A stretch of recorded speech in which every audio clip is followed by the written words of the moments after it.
bonsoir tout le monde. Bienvenue dans le Web Journal de Radio-Québec, édition du 26 juillet 2026. Donnez-moi un thumbs up pour l'image et le son. J'ai peut-être trop de lumière aujourd'hui. Alors, voilà, c'est un gros Web Journal aujourd'hui. Je vais parler rapidement de ce qui se passe au niveau de la fenêtre d'Overton en ce qui concerne la gauche mondialiste. En fait, c'est le mondialisme. Le mondialisme repose beaucoup sur des principes de gauche, c'est-à-dire détournés. Il y a déjà eu une gauche qui était raisonnable et qui voulait comme plus d'égalité pour tout le monde, mais avec la contre-culture, la révolution contre-culturelle dans les années 70, mai 68, etc., c'est devenu, il est interdit d'interdire et tout, et la transgression de toutes les limites, de tout ce qui est structurant. Et donc, ça a été le règne du ça, c'est-à-dire tout ce qui était, tout ce qui était structurant. À partir du moment où est-ce qu'on a détruit la figure du père, le parricide, ça fait 4 ans que j'en parle, à partir du moment où est-ce que la gauche a tué le père, le parricide, dans la civilisation occidentale, après ça, toutes les structures se sont liquéfiées, on a perdu la forme et finalement, c'est devenu le règne du n'importe quoi. Et il y a eu une forme de réductio ad bestium, une réduction à la bête, c'est-à-dire,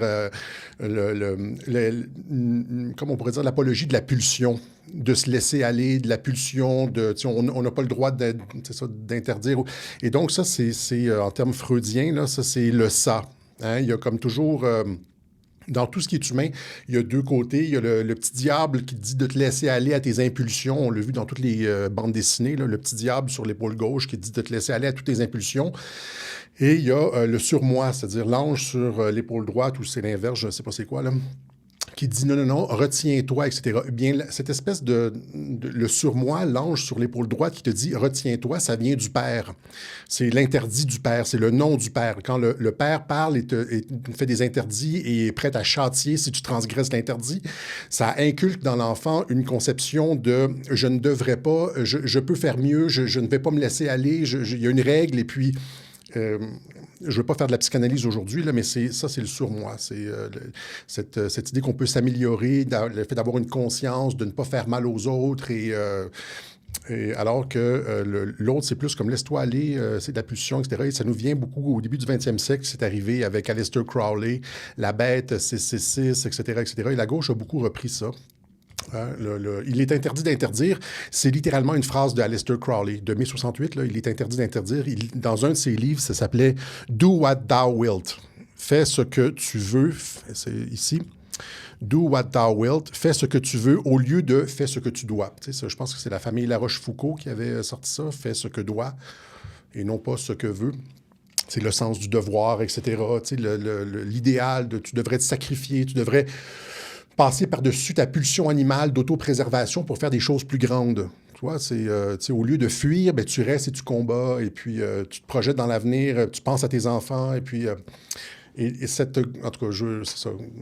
Je pourrais en parler pendant longtemps de cette gauche-là. Mais il y a eu, bon, ils ont pris le contrôle de pas mal d'institutions en Occident. C'est de l'école à l'université, tu sais.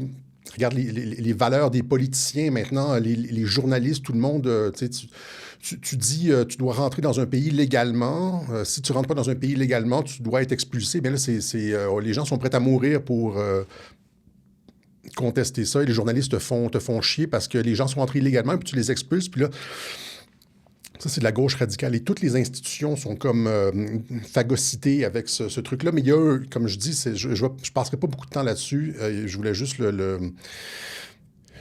l'évoquer. C'est-à-dire que la fenêtre d'Overton se déplace beaucoup depuis l'arrivée de l'administration Trump. On a fait des webjournaux qu'on appelait la fin de la baphométisation avec Donald Trump. C'est-à-dire que ce que j'explique, là, toute la question de la limite qui est généralement imposée par le père, la question de la limite, là, la mère, c'est souvent « Oh, pauvre petit, laisse-le, il n'a pas fait exprès, etc. » Tandis que le père impose les limites, c'est souvent ça. Et ça a été Donc, toute la question de la limite, c'est ce qui est transgressé par la gauche mondialiste, par les mondialistes en général. C'est ce que, dans la baphométisation, le Web Journal d'il y a 3 ans, j'expliquais que c'est justement ça, c'est-à-dire on transgresse la limite homme-femme, la distinction entre hommes et femmes, les trans, c'est ça, entre citoyens et non-citoyens. Tout le monde a le droit de voter, hein, tout le monde a le droit d'avoir de l'assurance maladie, tout le monde a le droit d'avoir des services, des soins, etc. Le gouvernement, même si la personne est là illégalement, le gouvernement doit payer des soins. Ça, il y a un juge en Ontario, il y a 2 semaines, qui a jugé ça, là, que même s'il était rentré illégalement, il ne devait pas être sur le territoire au Canada, le gouvernement ontarien doit quand même lui payer ses soins et tout ça. Donc, et aussi, c'est ça, tout ce qui est trans, c'est-à-dire la division entre l'homme et la machine, etc., etc., ça, oui, c'est ça. C'est de la baphométisation. J'expliquais ça là-dedans. On va en parler aujourd'hui avec Trump, l'Antéchrist. On va parler de Palantir. On va parler un petit peu de transhumanisme, etc. Parce qu'il faut que je mette un peu les points sur les i, sur pas que je mette les points sur les i, mais que je clarifie certaines choses. Est-ce que je parle trop vite? Et donc, on va parler, c'est ça, de Palantir. Mon fils m'avait demandé un truc sur Palantir. Il y a aussi des personnes sur YouTube. On salue YouTube. On est sur YouTube. Il y a à peu près 15 000 personnes qui nous écoutent sur YouTube, si j'en crois les derniers web journaux. Donc, qui disait, genre, ouais, qu'est-ce que tu penses de Palantir, etc. Et donc, quel avenir pour l'humanité Palantir? Il y a je ne veux pas défendre Palantir, mais il y a des éléments qui sont rassurants dans ce que... J'ai fait des petites recherches, là, puis on trouve des trucs qui sont rassurants, mais évidemment, il faut toujours être vigilant. C'est comme tout ce qui touche l'être humain, surtout en particulier avec la technologie. Tout ce qui touche l'être humain, il y a 2 possibilités. Il y a la possibilité de mal s'en servir, de se servir d'un développement technologique, par exemple, pour faire la guerre, pour tuer, pour abuser, pour assouvir nos démons intérieurs. Tu sais, on utilise des trucs pour contrôler les autres, pour leur faire mal, pour imposer notre volonté, etc. Ou bien on peut faciliter la vie des gens aussi. C'est comme ça. Et dans tout ce qui est humain, il y a cette binarité. Je ne sais pas si c'est binaire ou en tout cas c'est sur un spectre, mais il y a, c'est ça, toutes les technologies peuvent être utilisées pour le bien ou pour le mal. Tout ce que l'être humain fait peut être utilisé pour le bien ou pour le mal. On peut utiliser le pouvoir, par exemple, le fait de... Quand tu as du pouvoir, tu deviens un roi ou quelque chose comme ça, tu peux faire le mal, tu peux faire le bien. Quand tu es dans un couple, tu peux faire le mal, tu peux faire le bien. Avec tes enfants, tu peux faire le mal, tu peux faire le bien. Et avec la technologie, tu peux faire le mal, tu peux faire le bien. Donc, tout ce qui touche à l'être humain, par exemple, n'importe quelle institution chez les êtres humains, ça, il faut le comprendre. On ne peut pas condamner, comme par exemple, je vois les gens qui condamnent toutes les religions ou tous les politiciens, ou la politique, ou les religions, c'est plus compliqué que ça. C'est-à-dire que tous les aspects de tous les domaines d'activité humaine sont susceptibles d'être utilisés à bon ou à mauvais escient. La religion peut nous élever, peut aussi nous contrôler, nous détruire. La politique, la même chose. La quête technologique, la même. L'amour aussi peut faire la même chose. On peut s'auto-détruire ou détruire l'autre dans l'amour, ou on peut s'élever par ça. Donc l'être humain est une créature complexe, et tout ce que l'être humain fait, touche, conçoit, etc., peut être dépendant de nos passions intérieures, dépendant de nos dispositions intérieures, peut être utilisé en bien ou en mal. Et donc, souvent, le problème avec tout ce qui est humain, c'est l'intériorité. C'est régler le problème de l'intériorité humaine. OK? C'est-à-dire avoir du recul sur ses émotions, être conscient de ses velléités de contrôle, pouvoir, etc., ou comme il disait à l'oracle de Delphi, « Connais-toi toi-même ». Ça, c'est le truc principal. Connais-toi toi-même, parce que c'est ça, pour éviter qu'un truc soit utilisé à mauvais escient, même si on pense qu'on l'utilise. Donc, c'est ça pour Palantir. Ça peut être utilisé en bien ou en mal, comme toutes les technologies. C'est pas mauvais de façon inhérente. En tout cas, il y a des trucs, c'est ça que je dis, il faut toujours être vigilant, comme dans tous les trucs humains, il faut être vigilant. Mais ils ont mis, quand ils ont créé Palantir, ils ont mis dans la structure même de la compagnie des sauvegardes. Là, on dirait, on les croit pas, etc. Oui, c'est bien. C'est comme la politique. C'est bon qu'il y ait tu sais, la politique, les pères fondateurs de la Constitution américaine ont séparé les pouvoirs. parce qu'on ne faisait jamais confiance à l'exécutif, ni au législatif, ni au judiciaire. Et tous les trois pouvoirs se surveillent les uns les autres. On a vu durant la COVID que les trois pouvoirs ne se surveillaient plus, ils conspiraient contre le peuple. Et c'est là qu'Internet est arrivé comme un quatrième pouvoir ou un cinquième pouvoir. Les journalistes ne faisaient plus leur travail non plus. Mais c'est-à-dire, c'est ça. À personne, on donne un chèque en blanc. Il faut toujours vérifier, être sur nos gardes, etc. Puis c'est la même chose avec Palantir. Donc, on va parler de ça. Je vais montrer, j'ai une planche sur Palantir. Et après, on va finir avec Trump, l'Antéchrist. Certains y croient. Certains croient, y compris Tucker Carlson, Pierre Hillard, Léo d'ADNM et un autre gars qui a essayé de tirer Trump. Là. Donc, je vais aborder un peu le sujet. La question, c'est est-ce qu'on peut discuter avec des gens qui pensent que Trump, c'est l'Antéchrist, des croyances religieuses fondamentalistes, dans le genre... je donne un exemple ici. Je commence rapidement. Je saute tout de suite sur certaines planches. Par exemple, Pierre Hillard... est-ce qu'on y va tout de suite? Pierre Hillard pense que Trump a construit le troisième temple, que Trump, c'est potentiellement l'antéchrist, etc. Dans une discussion avec quelqu'un, il y a eu un débat avec Marie Poussard, Pierre-Marie Poussard, je ne me rappelle plus son nom en nom, je m'excuse, j'oublie toujours les noms en nom, ne me corrigez pas. J'oublie les noms en nom. Il disait que rien de bon ne peut sortir des États-Unis parce que les États-Unis ont été fondés par des francs-maçons. Et donc, la prémisse de son analyse, c'est rien de bon ne peut sortir des États-Unis parce que le pays a été fondé par des francs-maçons. Il dit aussi la même chose de la Russie. Depuis la révolution bolchevique, rien de bon ne peut sortir de la Russie parce que la Russie n'a pas été lavée de son péché communiste et il n'a pas été consacré au Sacré-Cœur, n'a pas été consacré à la Vierge Marie et au Sacré-Cœur. Donc, rien de bon. À partir du moment où est-ce que tu as des axiomes comme ça, est-ce qu'on peut réellement discuter? Est-ce qu'on pourrait lui rétorquer que, regarde, ils ont quand même combattu le nazisme, ils ont inventé l'électricité, l'aviation, etc. Il y a quand même une couple de bonnes choses qui sont sorties des États-Unis. Il y a comme de la philosophie. Il y a, rien de bon ne peut sortir des États-Unis. Et donc, à partir du moment où est-ce que tu as des croyances religieuses fortes comme ça ne sert à rien de discuter. C'est pour ça que je ne discute pas vraiment avec ces personnes-là. Même chose avec les gens qui pensent que Trump, c'est l'Antéchrist ou Elon Musk, c'est l'Antéchrist. Je veux dire, à partir on n'a plus rien en commun. C'est-à-dire que si tu penses que Trump, c'est l'Antéchrist, ben, tu penses que Q est une opération du diable. Hein? Puis c'est aussi de l'intelligence artificielle potentiellement, et donc c'est les anges déchus et tout ça. Et donc à un moment donné, on ne peut plus discuter.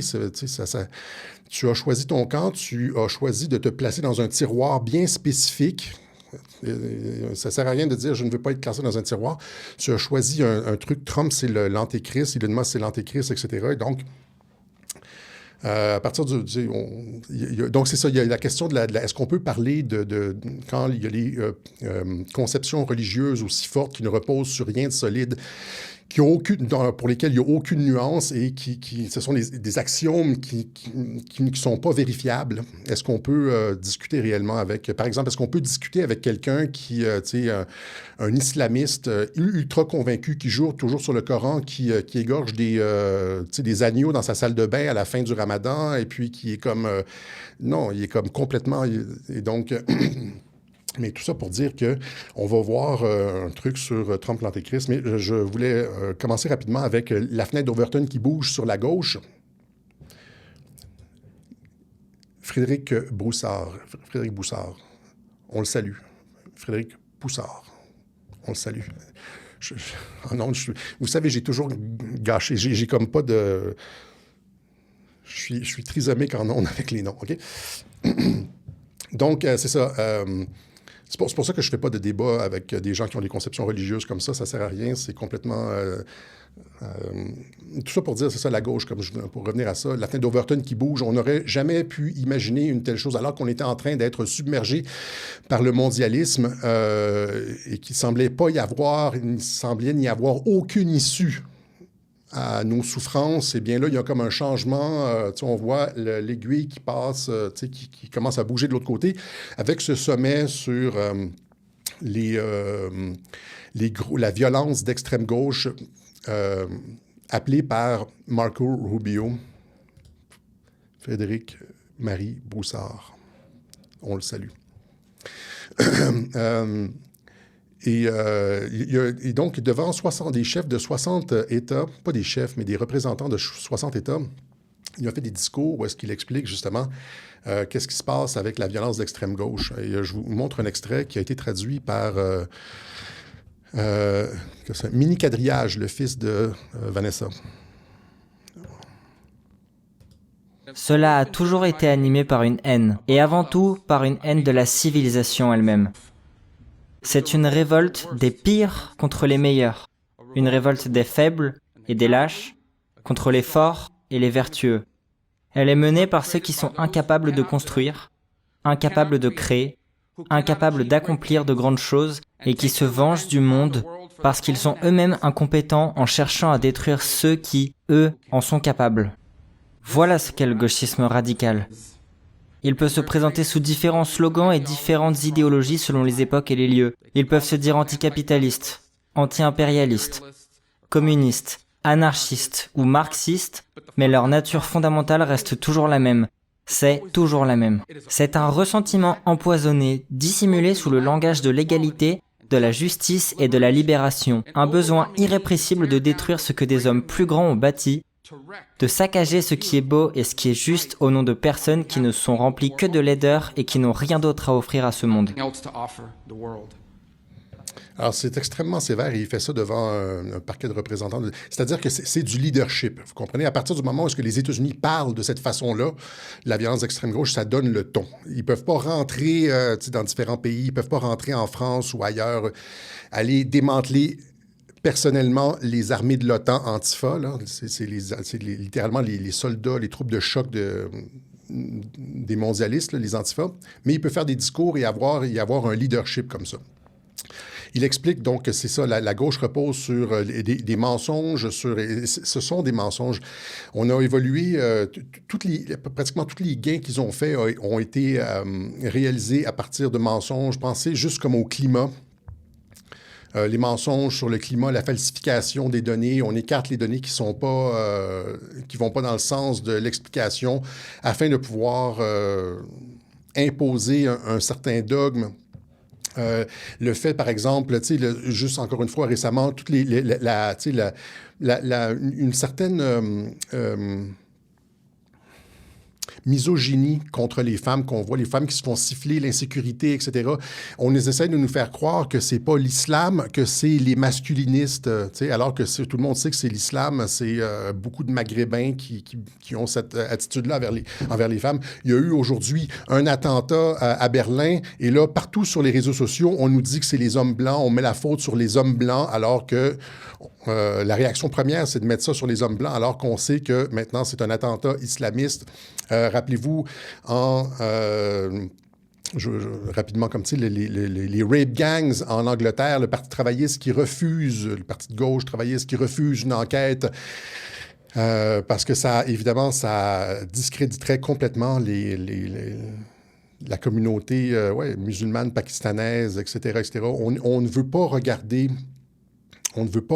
les données qui contredisent. On ne va pas regarder le réel. Hein? Aussi, les feux de forêt qu'on voit partout, c'est allumé par des gens de gauche. Et aussi, la falsification des statistiques. Regardez, ça, c'était cette semaine. Il y a des gens qui ont été tapés dans le registraire du FBI pour des criminels blancs. Et qu'est-ce qu'on trouve rentré dans des criminels blancs?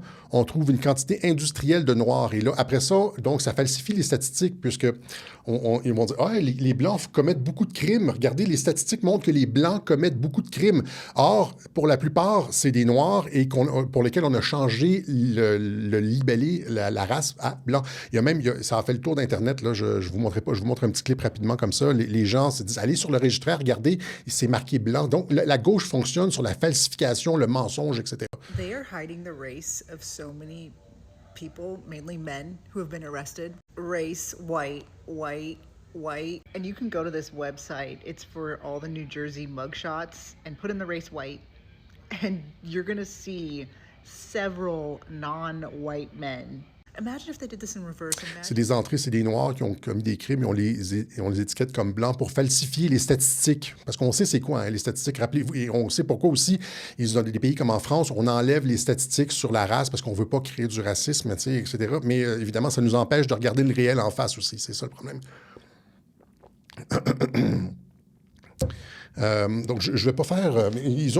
c'est ça, ça fonctionne avec la falsification des données, le mensonge, la violence, avec de l'ingénierie sociale et aussi beaucoup de financement. Regardez ça ici, c'est McBain cette semaine qui disait, à partir du moment où est-ce que Bolsonaro a été élu au Brésil, le USAID a doublé ses fonds au Brésil. Donc, ça fonctionne avec des fonds obscurs et du financement étatique par des organisations détournées, la Open Society de George Soros, mais il n'y a pas d'appui réel. Okay?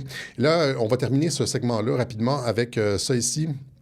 Donc, Elon Musk était en entrevue à The Economist.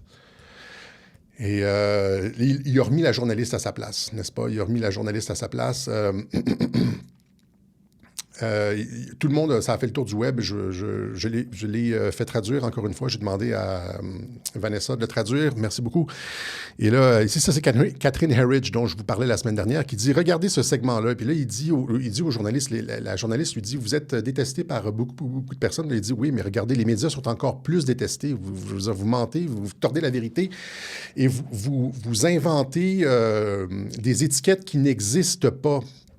Et là, il dit, et donc, il a répété en ondes exactement ce que j'ai dit dans Super Centriste il y a 2 semaines.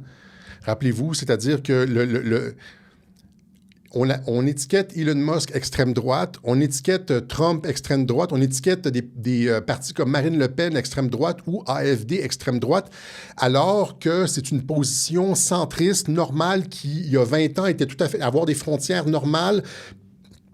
Ça n'a jamais été considéré extrême. Maintenant, c'est extrême. Le fait de faire respecter des frontières, c'est extrême. Vous comprenez? Et donc, j'expliquais ça, c'est ça, dans le super centriste. Je disais, pour une immigration restreinte contrôlée, pour des relations équilibrées, sans propagande avec la communauté gay, un féminisme sans discrimination ni théorie du genre, pour une démocratie souveraine. Vous vous rappelez donc ce web journal-là? Et là, il lui rappelle ça. Il dit, c'est pas... les positions sont... Vous mentez quand vous déplacez la fenêtre d'Overton en disant que c'est d'extrême droite, c'est du super centre. Il dit exactement ce que j'ai dit il y a 2 semaines. Je vous montre l'extrême. Vous soutenez non seulement la droite populiste, mais aussi l'extrême droite. En fait, des partis très marginaux dans certains pays. Non, je soutiens les gens normaux. Ce que vous appelez à tort l'extrême droite. Vous les considérez comme des personnes normales? Oui. Littéralement, il suffit de remonter 10 ou 15 ans en arrière. Ces politiques étaient tout à fait normales. D'ailleurs, l'une des astuces que je trouve assez drôle consiste à prendre un discours d'Obama ou d'Hillary,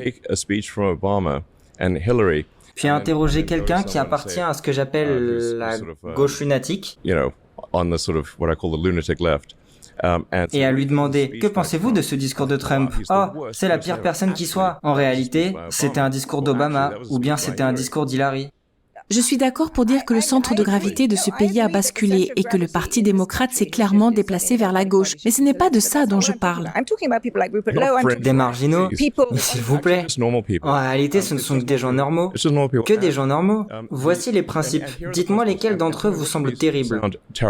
Que nous devrions avoir des frontières sécurisées, que nous devrions avoir des villes sûres, que nous devrions avoir des dépenses raisonnables. Lequel de ces 3 principes relève de l'extrême droite? Et je voudrais simplement vous adresser, ainsi qu'aux médias, une mise en garde concernant cette description absurde de l'extrême droite. Elle est fausse. Elle est fausse. Donc, tout ce qui est, c'est exactement ce que je disais dans Supercentriste, c'est que... Et c'est ça. Et là, ces choses-là sont maintenant montrées, ont des dizaines de millions de vues, alors qu'à l'époque où les médias contrôlaient tout, ils étaient capables de déplacer la fenêtre d'Overton sans aucun challenge. Et c'est comme le fait que la fenêtre d'Overton se soit déplacée autant à gauche, de sorte que quiconque dit on devrait avoir des frontières un peu contrôlées et caractérisées d'extrême droite, c'est parce qu'il n'y a pas eu de challenge. Et là, maintenant, on voit avec Rubio, avec Elon Musk, etc., justement, un retour de la santé mentale et un retour vers le centre. Donc, et c'est ça, il dit dans son vidéo, il dit, ce qu'il aime faire, c'est de montrer des vidéos, faire entendre des discours d'Obama ou d'Hillary à des personnes en disant que c'est Trump, et les personnes disent « Ah, Trump, c'est c'est un pire fasciste, mais c'est exactement les mots de Obama et d'Hillary Clinton, et ces vidéos-là, on tourne là, c'est lui qui le... C'est exactement...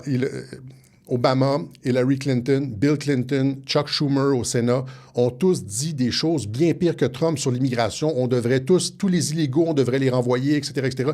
Ils n'ont jamais été caractérisés d'extrême droite. Et c'est seulement quand Trump le dit que ça devient de l'extrême droite, etc., etc. Donc, ce sont les mêmes mots, les mêmes politiques, etc., mais une façon différente de caractériser les choses. Et c'est ce que Musk dit, c'est-à-dire les médias sont menteurs. OK? Même chose, la gauche est menteuse, les médias sont menteurs. On nous dit que c'est l'islam qui harcèle les filles, mais on nous dit que c'est les masculinistes, les mâles alpha. C'est le réchauffement climatique qui brûle les forêts, mais finalement, c'est des incendiaires, etc., etc., etc. Ce sont des hosties. Des hosties, des menteurs, etc. Et le règne achève parce que le mensonge finit toujours par nous rattraper. Nos mensonges finissent toujours par nous rattraper. C'est ce que Flynn disait, justement. On n'a pas besoin de grand-chose, on a juste besoin de dire la vérité, et la vérité frappe comme une balle. Dans la guerre de l'information, la vérité frappe comme une balle. Et c'est pour ça que le rachat d'Internet par Musk était important, parce que ça nous permet de sortir juste des faits simples, comme juste comparer un discours d'Obama et Trump, puis pourquoi tu dis que Trump, c'est un fasciste, alors qu'Obama disait la même chose. La simple vérité est comme une balle dans la guerre de l'information, et on n'a pas à mentir comme la gauche, on n'a pas à inventer, on n'a pas à allumer des feux de forêt, on n'a pas à rien faire, on a juste à dire la vérité, à montrer la vérité, etc. C'est quand même pas mal comme position, n'est-ce pas?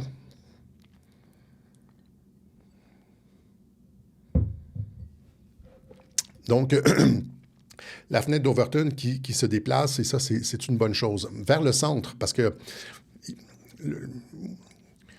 Je l'ai déjà expliqué, je ne vais pas me répéter, mais le centre, c'est ce que 90% des gens veulent tout le temps.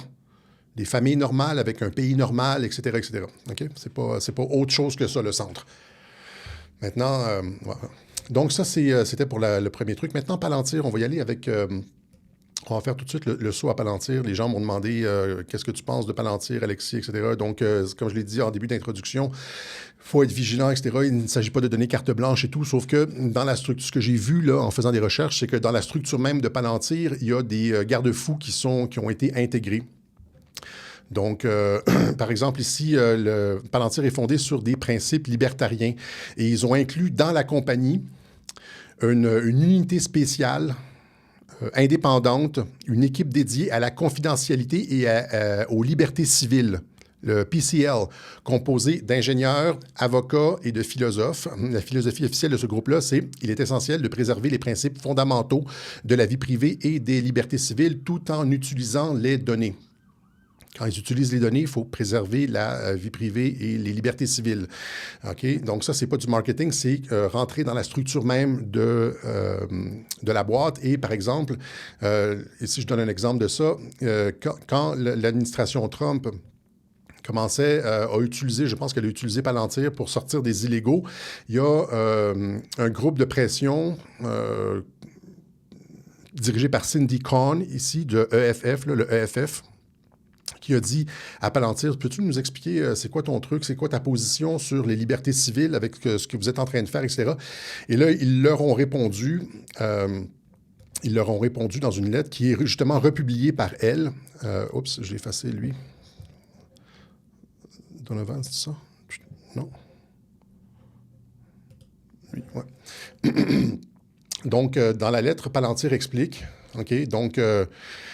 Palantir's Public Human Rights Commitment. Il y a un engagement à Palantir pour les droits de la personne. Donc, Palantir c'est un document PDF, donc je n'ai pas pu le traduire. Donc, Palantir has repeatedly placed human rights at the center of its public-facing commitments.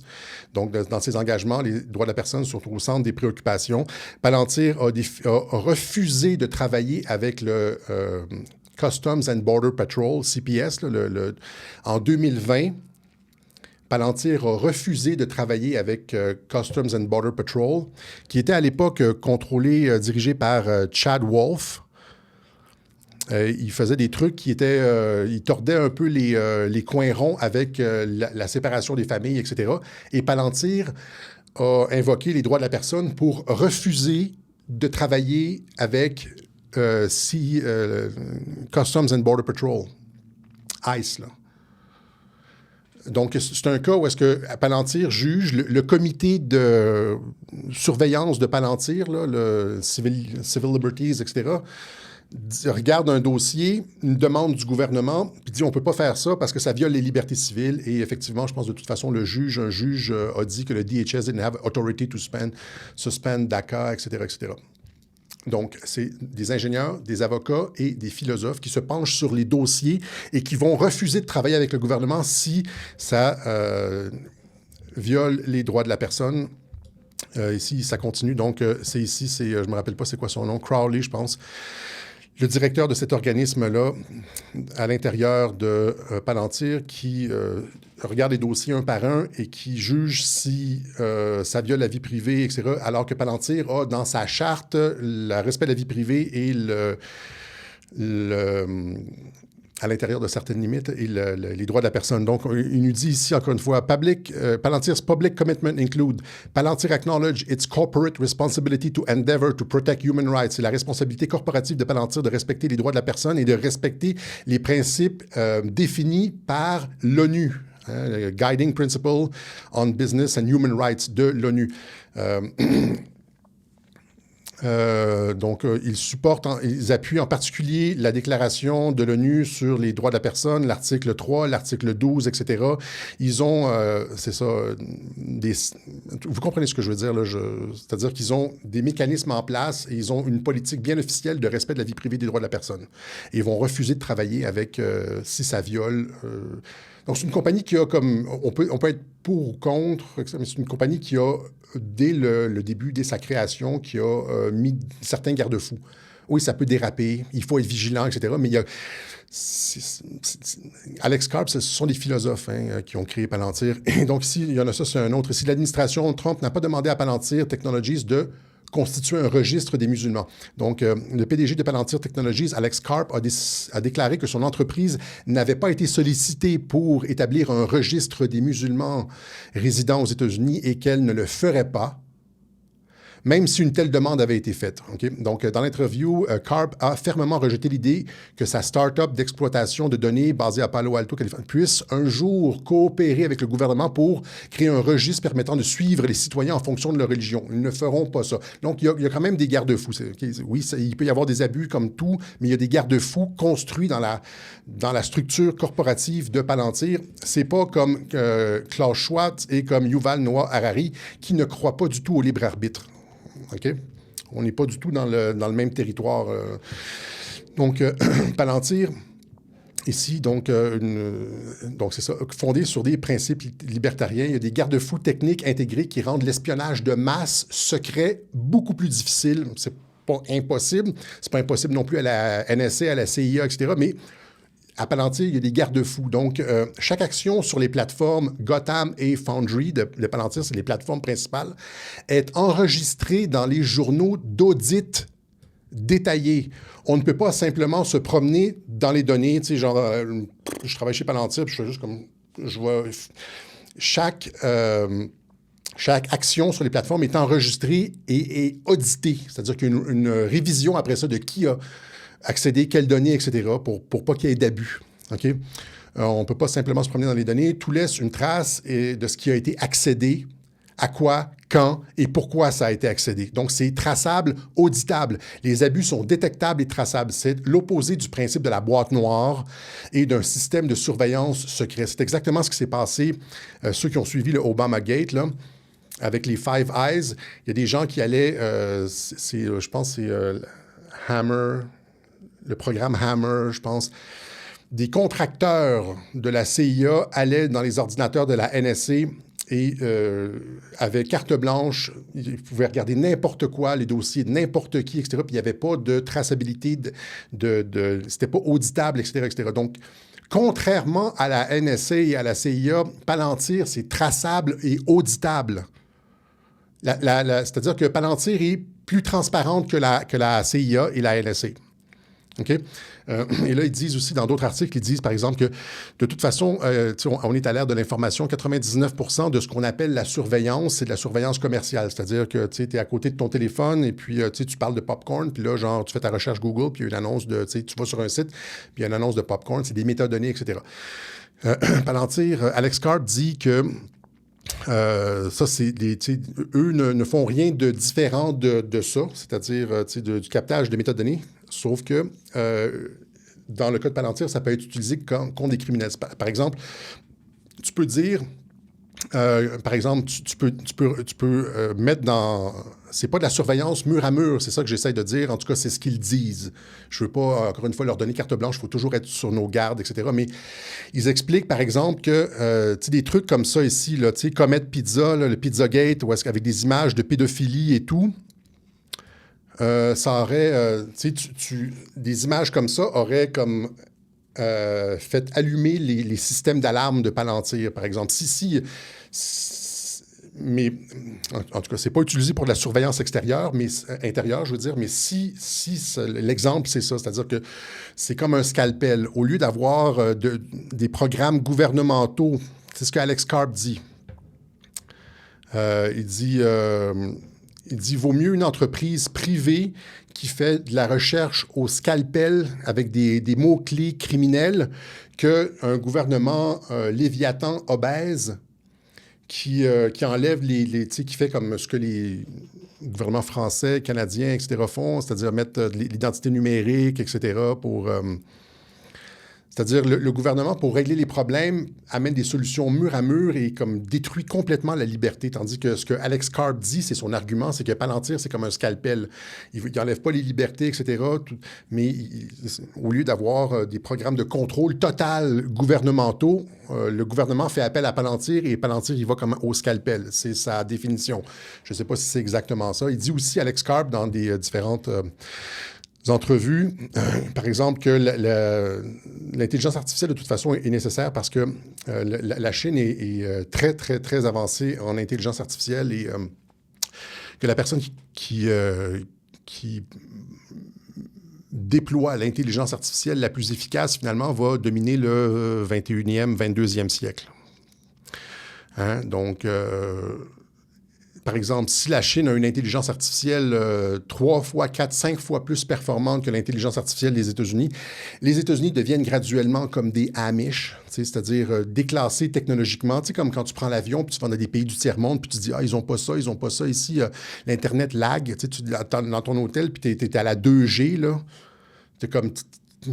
Tu peux rien regarder, tu peux même pas aller sur Twitter parce que ça lag. Là, ben c'est ça, c'est-à-dire que c'est du déclassement technologique. Et donc, avec l'intelligence artificielle, la Chine va arriver avec des inventions ils sont déjà rendus au 22e siècle. Là.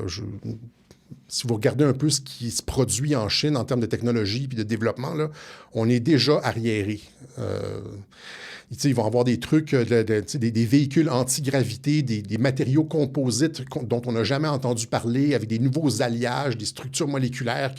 Ils vont vendre ça et nous autres, nos vieilles voitures Ford vont être complètement... ça va être comme genre... ça va être comme la calèche du 18e siècle. Là, et donc, ils vont dominer. Et donc, il y a une nécessité, c'est comme ça, hein, c'est la compétition entre les nations. C'est une réalité humaine, ça aussi, la compétition. On ne peut pas juste être toujours sur la comparaison. Il y a la compétition, ça existe. C'est comme, même entre deux voisins, là, c'est qui a la pelouse la plus verte et la mieux tondue. Et encore une fois, c'est une réalité. On peut le déplorer, mais c'est une réalité humaine. OK? Et donc, il dit qu'il est pour des limites auto-imposées, des garde-fous et des règles d'engagement claires. Donc, c'est auditable, traçable, avec des règles d'engagement claires, etc. Et c'est une compagnie privée qui sort le contrôle des mains du gouvernement, mais pour laquelle le gouvernement peut auditer. Donc, ça empêche le overreach, comment je pourrais dire... la surextension du contrôle gouvernemental, elle empêche la surextension du contrôle gouvernemental, mais les programmes avec lesquels elle travaille avec le gouvernement sont auditables et le gouvernement a un droit de regard. Donc, lui dit c'est le meilleur des deux mondes. Bon.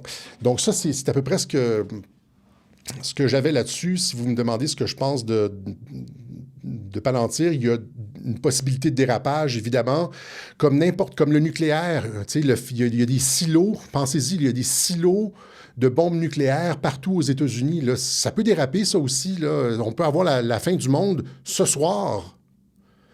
Il est 18 heures, là. On pourrait entendre des sirènes dans 20 minutes. Mais il y a des garde-fous. OK? Donc, ça peut déraper, mais comme c'est ça, il y a des systèmes mis en place. Thiel et Karp ont été bien conscients de la possibilité de surveillance de tout ça, de leur outil, et ont mis des garde-fous pour protéger les libertés civiles et respectent la charte de l'ONU, etc., et refusent de participer à des programmes gouvernementaux quand ça viole leurs règles éthiques de vie privée, etc. OK? Donc ça ici, c'est ça. Là, ici, c'est Privacy and Civil Liberties Engineering à Palantir. Ouais, c'est un libertarien. Ce sont des libertariens contre le contrôle gouvernemental. Donc c'est bizarre parce que c'est comme, on pourrait dire, c'est comme, les gens vont dire c'est un Big Brother, mais ils ont mis des garde-fous, puis c'est pas le gouvernement. Private and Civil Liberties at Palantir. Donc, voilà, ça c'est ce que... Alors, mais le truc, c'est qu'évidemment, comme tous les outils, tout ce qui touche à l'administration Trump, c'est extrêmement démonisé. Et là, ici, vous avez des livres qui sont écrits, Le philosophe dans la vallée, ça c'est Silicon Valley, Alex Karp, Palantir et l'émergence de l'état de surveillance. Je n'ai pas lu ce livre-là. Il y a peut-être des informations différentes dans ce livre-là de ce que j'explique ou des informations dans ce livre-là qui disent, si vous voulez comme approfondir des gens qui disent, qui sont contre Palantir, il y a ce livre-là, je vous propose ça. C'est ça. Donc, j'ai comme d'autres choses à dire, mais c'est ça. Dans un monde où il y a je l'ai déjà expliqué ça, des dizaines et des dizaines et des dizaines de millions de personnes avec des milliers de dossiers, des gens, pensez juste à la fraude électorale. Juste, tu peux utiliser Palantir pour trouver les doublons. Par exemple, John Costanova, 32 ans, a voté dans 4 États différents.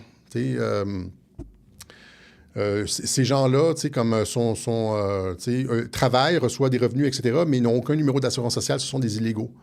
Donc, je ne sais pas dans quelle mesure une société hyper bureaucratique avec des centaines de millions de personnes peut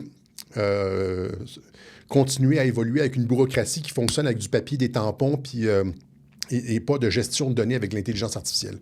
Ça, c'est pratiquement impossible et inconcevable. Okay? Donc ça, c'est ce que j'avais à vous dire sur Palantir. Et il y a aussi un autre truc sur Palantir qui est intéressant, c'est ce qu'on a vu dans les vidéos. Ça ici, ça c'est...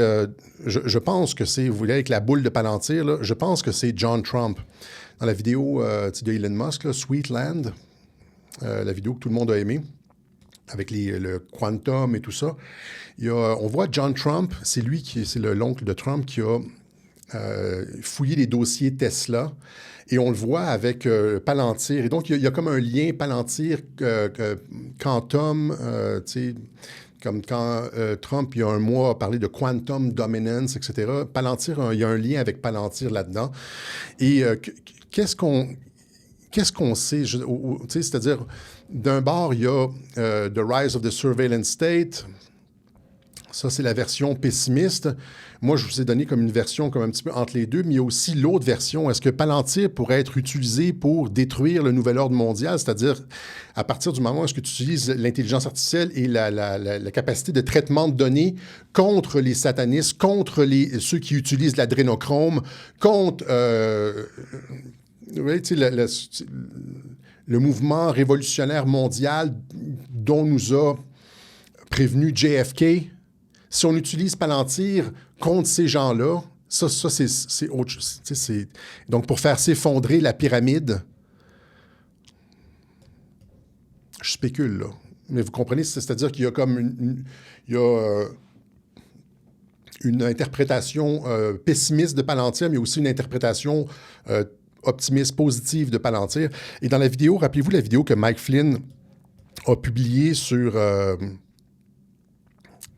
au mois d'avril, qui montrait tous les coups fourrés d'Israël aux États-Unis. C'était un avertissement parce qu'Israël avait brisé le cessez-le-feu à Gaza, ou c'était avec le Liban, là, c'est ça, il avait tiré il y avait un cessez-le-feu avec l'Iran et Israël avait tiré sur le sud-Liban pour casser le cessez-le-feu. Mike Flynn avait sorti cette vidéo-là. On voyait tous les coups fourrés d'Israël du 11 septembre à Charlie Kirk, à fourrés ou présumés, hein, on ne sait pas. Et on voyait Bill Clinton avec Monica Lewinsky, Eyes Wide Shut et tout ça. Et à la fin du vidéo, à la 5e minute, vous voyez Netanyahou qui se fait électrocuter, lui, par Palantir. Je vous montre le clip à la 5e minute.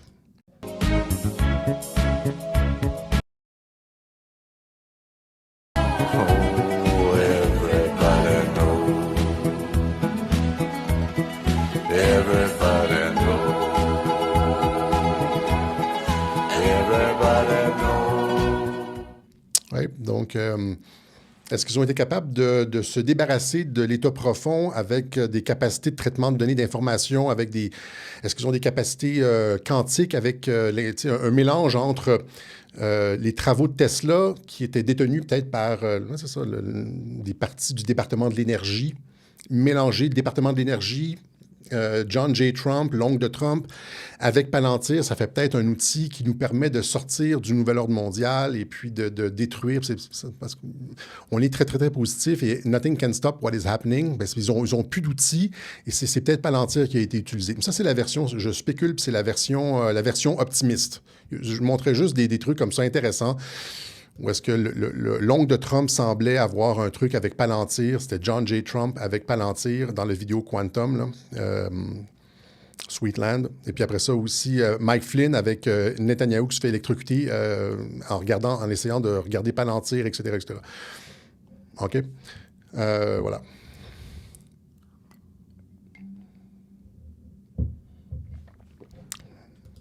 Maintenant, que dire de l'Antéchrist? Donc, Donald Trump, c'est l'Antéchrist. On va terminer avec ça ici. Je ne sais pas combien de temps ça va durer ici. Donc, un ancien marine et candidat au Congrès de la Floride déclare que Trump est l'Antéchrist et le faux Messie. Hein? Donc, il affirme qu'il doit être tué.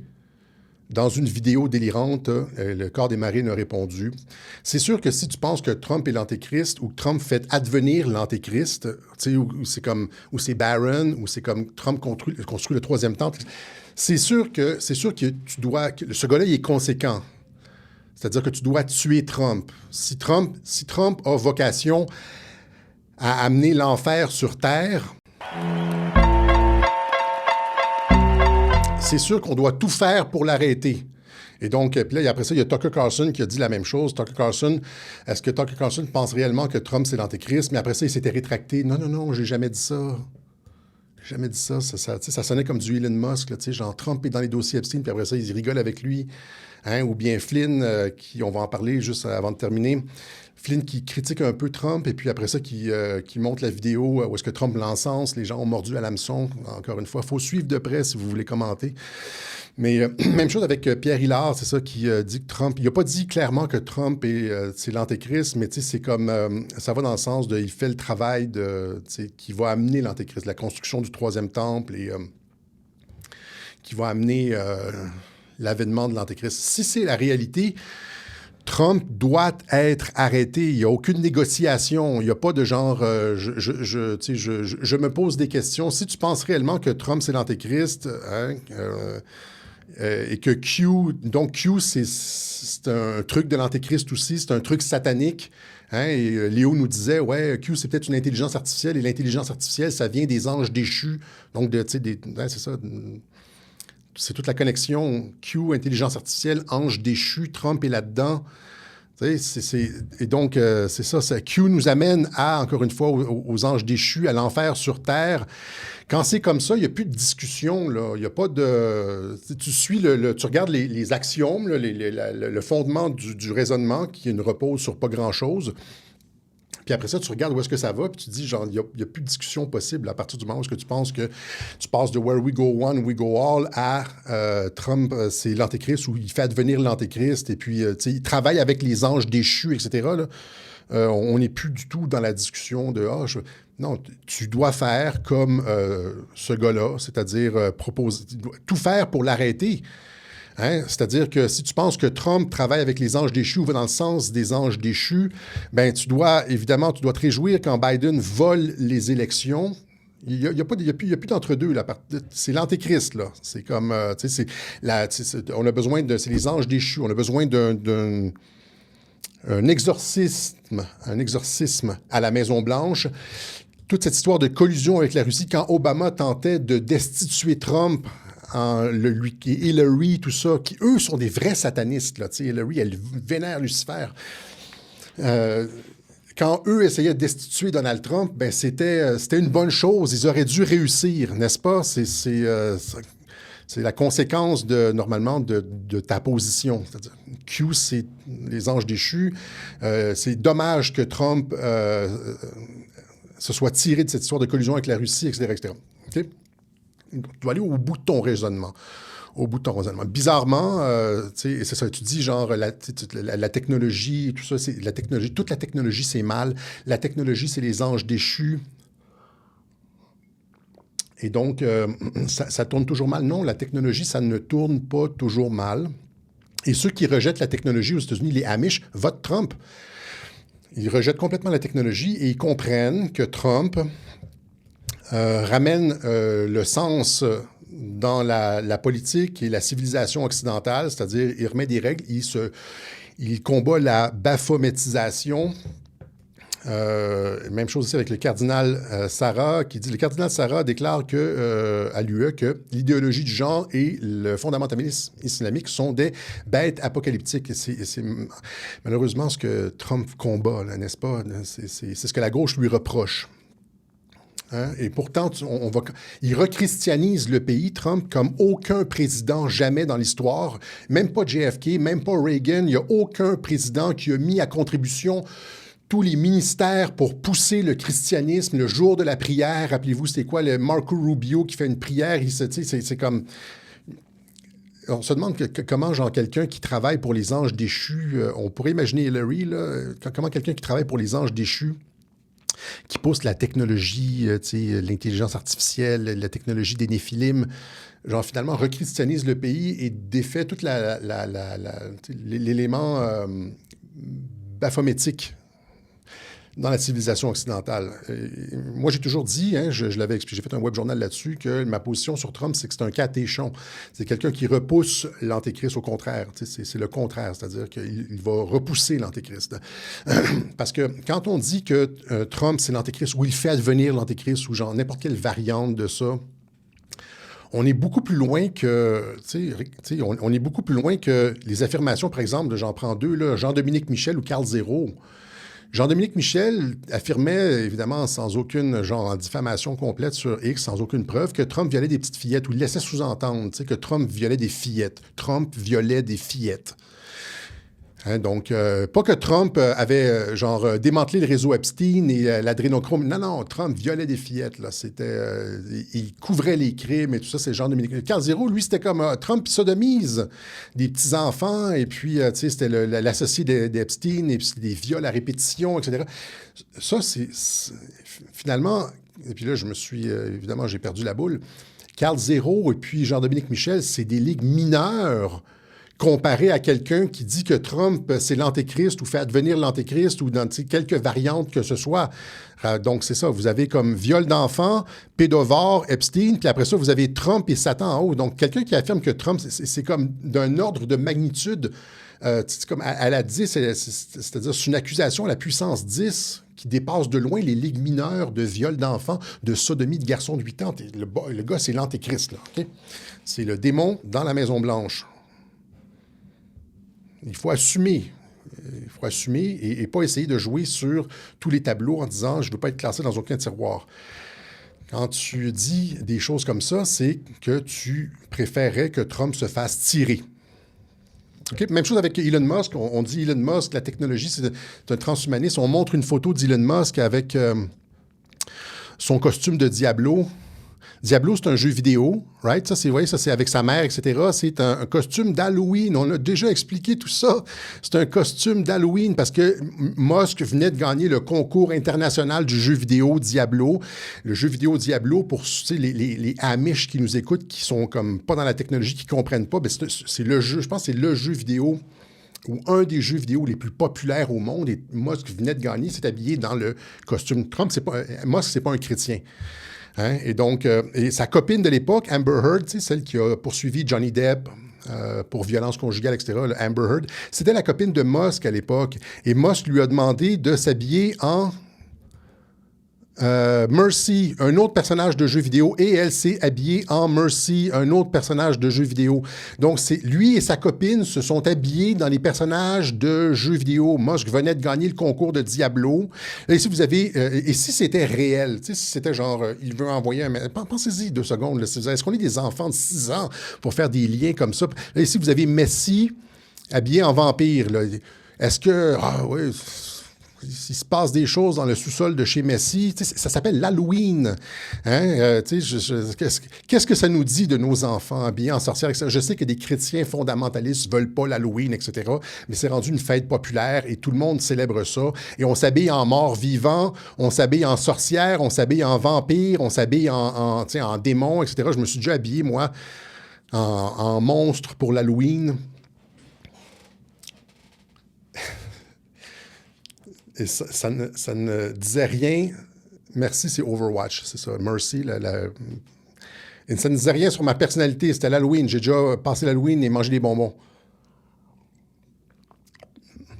Même s'il y a 100 ans, on ne célébrait pas vraiment d'où est-ce que c'est venu l'Halloween, on ne sait pas vraiment. Et puis, d'autres personnes qui s'habillent en Iron Man ou en robot à l'Halloween, ça ne nous dit rien sur leur truc.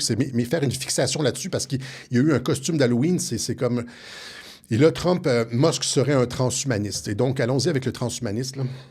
Lui aussi, antéchrist ou potentiel, etc. C'est les gens qui disent que Musk est un transhumaniste ne connaissent pas réellement le transhumanisme. Le transhumanisme, le transhumanisme, là, c'est... il faut lire Ray Kurzweil. C'est quoi le transhumanisme? Le prophète du transhumanisme. C'est de la modification génétique, la modification de l'ADN, des capacités surhumaines. Il faut voir le film aussi Bienvenue à Gattaca. J'en avais déjà parlé. C'est un excellent film. C'est pas un film rapide. C'est pas un film d'action, mais c'est un film qui fait réfléchir justement sur l'avenir de la société, le transhumanisme, les modifications génétiques, le fait qu'il y ait 2 humanités qui se séparent, l'humanité qui peut se payer des modifications génétiques puis qui devient comme des super-humains et qui, dans le film, qui participent au programme spatial. Et puis, il y a les autres, les personnes ordinaires qui échouent les examens, etc., etc. Donc, modification génétique, transformation complète de l'être humain. Il y a le docteur, vous pouvez aussi regarder le docteur Laurent Alexandre, donc modification de l'ADN dans les éprouvettes, etc. Les robots font-ils l'amour? Laurent Alexandre, c'est un vrai. Kurzweil, Alexandre, ce sont des vrais transhumanistes. Vous avez aussi ici Nick Bostrom. What comes after human? Qu'est-ce qui arrive après les humains? On parle de... C'est plus du transhumanisme, c'est du post-humanisme. Il faut regarder la littérature. C'est quoi le transhumanisme, là? La littérature, ils sont loin passés les êtres humains, etc. Max Moore, c'est un autre transhumaniste, surtout sur l'extension de la vie au-delà de 1000 ans. Tu sais, en injectant, par exemple, des nanorobots dans le corps, où est-ce que quand tu te fais tirer une balle, là, ça se répare tout de suite. Là, tu sais, on voit ça dans les films des fois, là, où tu te fais couper la main, puis la main repousse tout de suite, là, des trucs comme ça. Là. Ça, c'est du transhumanisme. OK? Il y en a d'autres aussi. Lui, vous pouvez... Aubrey de Grey, comment défier la mort, et puis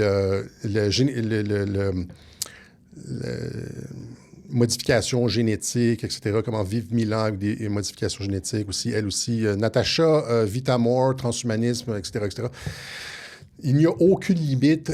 L'être humain est déjà dépassé, etc. Quand tu regardes le supposé transhumanisme de Musk, c'est surtout lié avec son truc Neuralink, et c'est une technologie médicale. C'est-à-dire, oui, le gars est un fan de science-fiction, mais quand tu regardes son propos, c'est extrêmement soft comparé au vrai transhumaniste. Là. Il faut vraiment regarder. Écoutez le docteur Laurent Alexandre, et puis après ça, écoutez ce que Elon Musk dit, ce que Neuralink fait, c'est surtout redonner des capacités. Genre, quelqu'un qui a perdu l'ouïe, mais tu donnes avec des électrodes, tu donnes des petites impulsions électriques dans le cerveau, puis tu peux réentendre. il n'est pas dans la modification génétique, il n'est pas dans le... Si c'est du transhumanisme, c'est du transhumanisme soft. L'interface, le plus loin qui va, puis ça, c'est de la spéculation parce qu'on est loin de ça, où est-ce que ça pourrait aller jusque-là, c'est l'interface entre le cerveau et la machine, dans le genre, tu conduis ta voiture avec ton cerveau. Mais il n'y a pas de... C'est comme une télécommande, là. Au lieu d'avoir une télécommande, ben, tu l'as comme intégré. Tu penses, puis ça arrive. Tourne à gauche, tu veux tourner à gauche, ta voiture tourne à gauche, etc., etc. Ça ne change pas l'être humain parce que tu peux toujours enlever, il n'y a pas de modification génétique et tu peux toujours débrancher le Neuralink. Et si tu débranches le Neuralink, tu restes entièrement ta personne. Il n'y a pas de... Vous voyez, donc ça ici, c'est pour surtout pour aider les personnes... qui en ont besoin, des personnes qui ont perdu l'ouïe, la vue ou la parole. On peut stimuler le cerveau avec des électrodes pour leur redonner leur capacité qu'ils ont perdue. En plus de ça, contrairement aux transhumanistes ici, là, Elon Musk met en garde sur les dérapages possibles de la technologie. C'est surtout un libertarien philanthrope qui est... je ne vais pas faire de signe de la main parce que les gens vont faire des trucs, là. Qui est... amoureux de science-fiction. Ouais. Et donc ici, surtout que pour quelqu'un qui est transhumaniste, il est très, très, très, quand je dis philanthrope, là, c'est-à-dire qu'il redonne beaucoup à l'humanité. Regardez ça, notamment ce qu'il a fait avec X, qui nous a donné la chance de ramener la fenêtre d'Overton, parce que c'était fini sans X. Là. C'était comme on était dans la... Si on ne reprenait pas le contrôle de X, là, c'était terminé en termes de politique. Là. Les moteurs Tesla adopte la philosophie de l'open source. Elon Musk et Tesla Motors ont fait une annonce capitale aujourd'hui, déclarant dans un article de blog qu'ils n'engageront aucune poursuite en matière de brevets contre quiconque souhaite de bonne foi utiliser notre technologie. Il a littéralement donné la technologie Tesla à quiconque voulait s'en servir. C'est open source. Les moteurs électriques et tout. Il a donné ça. Il a dit la même chose plus tôt cette semaine, ou c'est il y a 2 semaines. Elon Musk annonce son intention de rendre le code source de X ouvert sans exception. C'est pas quelqu'un qui est dans une philosophie de contrôle. Ça fait pas très antéchrist. Hein, ça fait pas... C'est surtout de la technologie médicale. Vous l'avez ici, genre en 2022, il disait, Trump affirme que sa puce cérébrale Neuralink pourrait guérir les acouphènes en 5 ans. Vous avez le tweet ici où est-ce qu'il dit, dans 5 ans, on pourra guérir les acouphènes. Alors, en 2027, c'est-à-dire l'année prochaine, Neuralink va être capable de guérir l'acouphène. On est loin de l'interface avec la machine. C'est comme... ils ne sont même pas capables de guérir l'acouphène. On n'est pas encore rendu là. Donc, c'est ça. Quand on dit Musk est un transhumaniste, là, il faut vraiment, vraiment regarder la littérature transhumaniste. C'est quoi le mouvement transhumaniste qu'ils disent, puis qu'est-ce qu'ils pensent de l'être humain. Puis après ça, tu compares à Musk. Puis au mieux, là, la personne la plus mal intentionnée et la plus vindicative à l'endroit de Musk va constater que c'est soft, son truc. Au mieux, c'est soft. C'est pas un pionnier du transhumanisme, disons, là. C'est pas comme quelqu'un de très, très, très convaincu. Dans 5 ans, on va guérir l'acouphène, là, alors que les autres, c'est genre, on est sur le bord de vivre 1000 ans et puis il faut dépasser toutes les limites. Modification génétique entre l'humain et l'animal, rentrer des gènes d'animaux dans ton corps. Et là, tu transformes l'être humain. C'est plus du tout la même chose. Donc, à partir du moment où est-ce que tu transformes l'être humain, tu changes la génétique, là, c'est du vrai transhumanisme. Mais tant que c'est une prothèse que tu peux enlever puis remettre, là, puis ton ADN n'est pas changé, mais tu restes humain. Tu débranches ton truc, puis tu le mets sur le comptoir, puis tu es Alexis, tu sais. Puis là, après ça, tu le remets, puis tu le branches, puis OK. Tu dévisses ta main, c'est comme une prothèse. Je reste Alexis, mais j'ai des aides. C'est de la technologie médicale, pour l'essentiel, OK? C'est pas de modification génétique, tu restes un être humain. OK? Donc, au pire, c'est un transhumaniste soft. Maintenant, on nous dit, genre, la technologie, c'est mauvais, etc., etc. C'est ça. Penser, c'est... Tout développement technologique s'en va vers... on y perd. Non, on n'y perd pas. Non, c'est faux, ça. On n'y perd pas du tout. L'électricité, on n'a pas perdu grand-chose avec l'électricité. Il y a des changements. C'est-à-dire que les gens qui nous disent que la technologie est mauvaise et nous fait perdre des trucs ne retourneraient jamais à l'avant-développement technologique. Quoique, premièrement, pour la plupart d'entre eux, ils utilisent la technologie pour gagner leur vie. Ça, c'est quand même hypocrite en esti. Mais il y a, en quoi l'électricité, puis pas juste les possibilités en termes de les hôpitaux électrifiés, admettons. Là, au lieu d'avoir des hôpitaux qui fonctionnent avec des lampes à l'huile, là, on a des hôpitaux électrifiés avec des machines qui peuvent donner des électrochocs pour repartir le cœur ou prendre des électroencéphalogrammes pour savoir si c'est un cancer du cerveau. Il est où le recul, là, exactement? C'est quoi les âneries qu'on entend des fois sur Internet? Là, chaque technologie est un pas en arrière pour l'être humain, ça nous avilit, etc., etc. L'aviation, en quoi ça nous a avilis? Là? C'est comme, tu préfères marcher, là, genre faire le Paris-Dakar à pied, les chemins de fer, là, c'est comme... Et donc, depuis, ça, encore une fois, c'est une caractéristique de l'être humain, depuis l'invention de la roue, l'être humain essaye d'améliorer son sort. La technologie n'est pas mauvaise, c'est une caractéristique inhérente de l'être humain qui essaie d'améliorer son sort. À partir du moment où est-ce que tu tires, il y a même des animaux qui utilisent la technologie, c'est-à-dire que la propension, l'impulsion humaine de développer de la technologie pour améliorer son sort existe aussi chez les animaux quand ils construisent des nids puis ils essayent de maximiser leur bien-être. Il y a des animaux qui utilisent des outils pour, comme des chimpanzés qui utilisent des branches pour... il y a même, je pense, des orques en mer, là, qui utilisent, je me rappelle plus, j'ai vu des trucs où est-ce que les animaux utilisent des outils pour améliorer leur sort. Hein? Et à partir du moment où est-ce que le mariage a été inventé, l'homme a été obligé de trouver des solutions pour améliorer le confort de sa femme.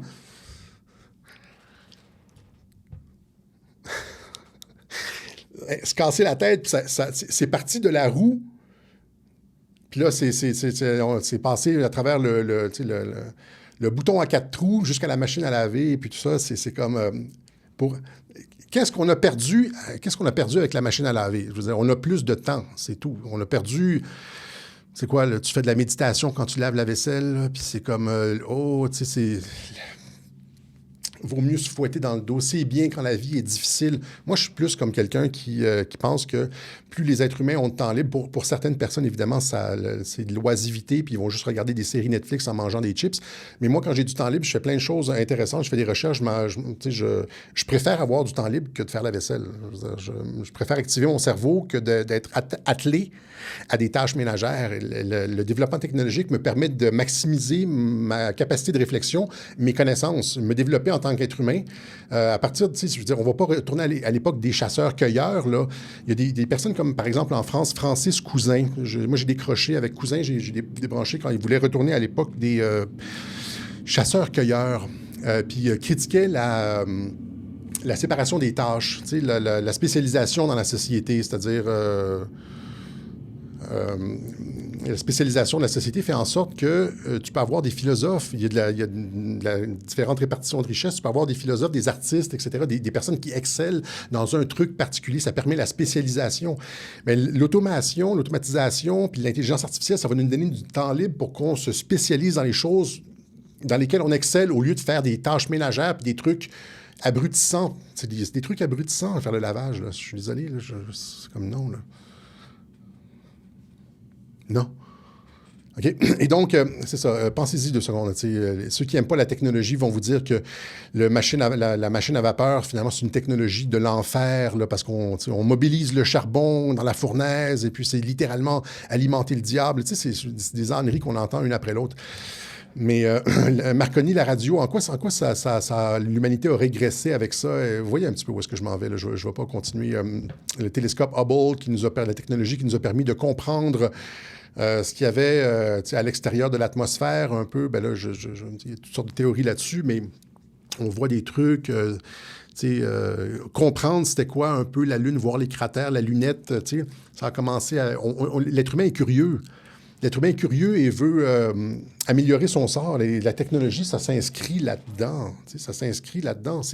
Et pour une perspective chrétienne, on dirait Dieu a fait l'être humain comme ça. Il veut améliorer son sort, puis il est curieux. Fait que ça va nécessairement donner ça. Puis c'est pas comme... je ne veux pas taper sur lui, je ne veux pas faire une fixation, mais il disait dans son dernier live que Enoch lui avait dit que la technologie était mauvaise et que la technologie était contrôlée par les anges déchus. Enoch lui avait dit à lui que la technologie était mauvaise et qu'elle avait été contrôlée par les anges déchus et qu'on devrait... Puis après ça, il parle dans son micro, là, tu sais, c'est comme... sur Internet. Donc, si tu penses que la technologie est mauvaise, n'importe qui pense, on fait comme les Amish et comme les Sadhus indiens, on rejette le monde technologique et on vit on ne gagne pas sa vie avec la technologie, les technologies de l'Antéchrist, les anges déchus, etc. C'est les anges déchus, chose, là. Okay? Donc, c'est ça. C'est comme ça revient à ce que j'expliquais en début de live, en début de direct. J'ai encore deux planches. C'est-à-dire que la technologie, c'est comme toutes les activités de l'être humain. Il peut y avoir une bonne et une mauvaise fonction. On peut utiliser la technologie pour l'aviation. Quand l'aviation a été inventée, les principes de l'aviation ont été découverts par les frères Wright, là, la flottaison, etc., etc. Ça peut être utilisé pour transporter des millions de personnes dans le monde, aller voir ta famille, au Djibouti et puis visiter le Japon, ça prend maintenant, c'est quoi, de Montréal à Tokyo, c'est une vingtaine d'heures. C'est des affaires complètes. Et on peut découvrir et comme s'émanciper, puis de découvrir d'autres cultures, puis rencontrer des gens, puis travailler, puis ça maximise le potentiel humain, mais on peut aussi bombarder avec ça. Et donc, encore une fois, c'est comme tous les trucs de l'être humain, comme l'amour peut être néfaste, peut être bon, la technologie, ça peut être bon, ça dépend de l'être humain. Ça dépend de l'être humain. Rappelez-vous ce que j'expliquais en début de live. Donc, c'est pas qu'une question que la technologie est inhéremment mauvaise, ça dépend toujours de ce que l'être humain en fait. OK? On va terminer ici avec Flynn. Il y a eu cette petite rixe entre Flynn et Trump, qui était évidemment une fausse chicane, et tout le monde a mordu, y compris Clandestine. Clandestine qui s'est fait bloquer par Flynn, donc Clandestine qui a une dent contre Flynn. Flynn qui a rédigé ici un texte, il y avait un truc sur Trump, il parlait de la Chine et aussi du Hezbollah. Et là, il dit, ça a tout l'ADN d'une fausse chicane, c'est comme une fausse chicane. Et donc, il dit, Monsieur Trump, Mr. POTUS, vous vous foutez de moi, vous vous foutez de ma gueule, vous vous foutez de moi. Signez un citoyen très inquiet. C'est rien, c'est comme, c'est pas... il répondait à Trisha Hope en dessous, National Delegate, etc. C'est rien de très, très, très acerbe. Are you kidding me? Ça, c'est un peu comme ça. Tu te fous de ma gueule? Comment ça se fait que tu dis ça? Et puis là, c'est comme, là, ça a été la déchirure sur Internet, là, genre, même Flynn critique Trump. Le problème, c'est qu'évidemment, les gens n'ont pas compris, c'était une fausse chicane. Juste comme quelques heures après, il a republié une photo, un tweet en disant « Qu'est-ce que POTUS, qu'est-ce que Trump voulait dire ici? » Et là, tu vois Trump qui encense Flynn. Donc, il fait semblant de critiquer Trump et juste quelques heures après, il republie une vidéo où est-ce que Trump l'encense. Je vous montre la vidéo pour... With a friend of mine and a very brave person. Somebody that got it very early and went through hell, and he handled it like the brave man he is, General Michael Flynn. Where's Michael? Il republie ça quelques heures après ça. Quelqu'un ici dit, l'apologie de la technologie, l'humain n'est pas encore assez évolué pour ça. On fait de la technologie depuis la roue. Là. Je ne sais pas si tu comprends. Depuis le moment où est-ce qu'on a inventé la roue, on fait de la technologie. On n'est pas. C'est pas une question d'être évolué pour la technologie. C'est une question que ça fait partie intégrante de l'expérience humaine. Le développement, l'amélioration, le fait d'avoir des crayons, c'est technologique. Comprenez-vous? C'est comme l'écriture, c'est technologique. On va pas retourner à la tradition orale, là. On est rendu avec du code maintenant. On fonctionne, on contrôle la matrice, là. J'entends des trucs, des fois, les gens sur Internet sont tellement idéalistes, là. T'entends ça, je dis, soyez réalistes un peu, là. On passe pour des fous, des illuminés, des fois. Ce que les médias se moquent des complotistes avec les trucs qu'on lit des fois, là, genre, c'est comme... Tout ça pour dire que, pour comprendre, c'était évident que Flynn ne clashait pas Trump ici, puis que c'était comme, encore une fois, une opération de hameçonnage. Mon fils adore quand je dis ça, parce qu'il faut regarder ce que... Flynn, tu sais, si tu ne suis pas de près Flynn, ben, abstiens-toi de commenter sur Flynn parce que c'est clair que Flynn appuie le président Trump constamment, notamment lorsqu'il a publié, lorsque Israël, Trump avait négocié avec l'Iran un cessez-le-feu temporaire, et là, Israël commençait à tirer sur le Liban. Flynn, qui a immédiatement, comme le chien de garde de Trump, je l'ai expliqué ça, qui a immédiatement envoyé la vidéo où est-ce qu'on voit justement tout ça, là, tu sais, je l'ai expliqué tout à l'heure, là. Les trucs avec la mise en garde contre Israël. Donc, il faisait respecter le décret trumpien comme en tant que chien de garde. Lui, il est à l'extérieur de l'administration, donc il y a beaucoup plus de liberté d'expression. Il peut pas... J'ai déjà expliqué les niveaux de langage. Là. Le Flynn qui a republié, c'était épinglé sur sa page X, le plan en 16 ans pour détruire les États-Unis. Flynn qui republie des trucs de Trump souvent et qui parle notamment de l'infiltration, qui est totalement sur la ligne trumpienne, qui est l'essence même de toute cette administration-là, de la reconquête des institutions américaines des mains de l'État profond avec le discours de JFK sur l'infiltration des sociétés secrètes. Flynn est exactement là-dessus. J'ai montré qu'il postait exactement la même... Je pense dans le dernier web journal, il publie exactement la même chose que Trump, genre à quelques jours... Les deux sont sur la même ligne. Et là, les gens qui ne suivent pas vont dire Flynn clash Trump. Même Flynn clash Trump. On a le droit de clasher Trump parce que même Flynn le fait. Si bol, tu ne suis pas, là, arrive, là, il faut que tu suives. C'est comme quand Flynn avait publié ça ici, Alex Soros, rappelez-vous de ça, Alex Soros avait publié un tweet avec une trou de balle et 47 $, et là, c'était une tentative d'assassinat. Flynn a immédiatement répondu « What the hell, the message you're sending by... » Il avait appelé une tentative d'assassinat. C'était 17-17. J'avais bien souligné ça. Vous avez publié par Alex Soros à 7h55, ça fait 17. Et par Flynn, exactement 12 heures plus tard, 7h55 du matin, ça fait aussi 17. 17-17, si vous ne l'aviez pas compris. Et là, j'avais dit à ce moment-là, il va y avoir une fausse tentative d'assassinat sur Trump. Ça, c'était 6 mois avant l'événement de Butler. Quelqu'un m'avait posé au mois de janvier la question, est-ce que Trump, est-ce qu'il pourrait l'assassiner? Puis j'ai dit, s'il y avait quelqu'un qui tentait de l'assassiner Trump, ce serait Trump qui l'aurait organisé lui-même. Ça, j'avais dit ça je pense au mois de décembre. Au mois de janvier ou au mois de février, il y a cette affaire-là qui arrive avec le tweet d'Alex Soros. Puis là, je montre, je pense qu'Alex Soros est contrôlé. Encore une fois, pas tout le monde qui me suit là-dessus, mais Flynn qui rend ça évident. Puis là, j'avais dit, il va y avoir une tentative. Paf, Legend. Et puis j'avais montré exactement. Donc, Flynn qui a encensé Q genre des centaines de fois. Mais c'est sûr que si tu penses que toute la technologie est mauvaise et que, en particulier l'intelligence artificielle, et que Q, c'est peut-être une intelligence artificielle et donc que Q est contrôlé par les anges déchus, l'administration. C'est sûr que tu vas pas comprendre tout ça. Tu es exactement le genre de personne susceptible de tomber dans le piège. Et puis Flynn qui republie plus tard l'appui inconditionnel de Donald Trump à Flynn. Okay? Ça, c'était pour Flynn. Et on va terminer avec... Il faut suivre. Si on veut commenter, il faut suivre. On va continuer avec l'Odyssée. Je vais faire un mea culpa. Ben, c'est pas un mea culpa, mais... Je pense que Trump contrôle l'administration, les patriotes contrôlent Soros, George Soros et son fils Alex Soros. Je pourrais montrer les liens logiques de tout ça éventuellement, là, mais OK. Donc, j'avais dit la dernière fois que le film de l'Odyssée, c'était finalement un croc-en-jambe à la civilisation occidentale, etc., etc. J'étais très, très, très fâché. Parce que c'était pas mal le ton qu'on avait sur les commentaires. C'était assez unanime, là. Puis c'était aussi très évident, c'est-à-dire avec les acteurs totalement mal choisis pour leur rôle. On déviait complètement l'Odyssée.